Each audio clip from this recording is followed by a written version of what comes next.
আমরা নিয়ম কানুনগুলো মেনে চলার চেষ্টা করব। 1 নাম্বার, রাস্তায় কোনো লাইসেন্স বিহীন চালক থাকতে পারবে না, সাথে হেলমেট বিহীন।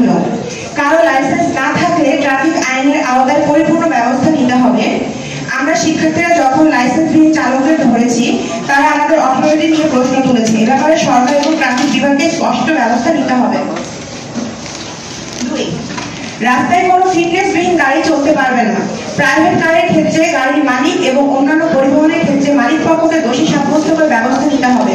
3, লেন মেনটেন করে গাড়ি চালাতে হবে। অ্যাম্বুলেন্সের মতো জরুরি গাড়িগুলোকে প্রাধান্য দিতে হবে। যথাযথ গাড়ি পার্কিং করে রাখা যাবে না। বাস ঘোরা বা ক্রসিং এ ইন্ডিকেটর ব্যবহার করতে হবে ইত্যাদি। কোন লেনের পর কোন লেন কোথায় পার্কিং করার ব্যবস্থা রয়েছে এসব নিয়ে দিক নির্দেশনা থাকতে হবে। এগুলো না মানলে বিদ্যমান আইনে শাস্তি নিশ্চিত করতে হবে এবং ভবিষ্যতে সময়োপযোগী আইন প্রণয়ন করতে হবে। এছাড়া ঢাকা সিটির সবখানে ট্রাফিক লাইটের ব্যবস্থা লাগবে।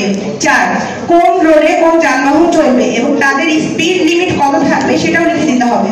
মেইন রোডে ও ব্যস্ততম রোডে স্পিড লিমিট লিখে দিতে হবে অবশ্যই। সবকিছু কঠোরভাবে অনুসরণ করতে হবে ও জরিমানা ব্যবস্থা করতে হবে। যথাযথ পথচারী পারাপার করা যাবে না। জেব্রা ক্রসিং এবং ফুটওভার ব্রিজ ব্যবহার করতে হবে।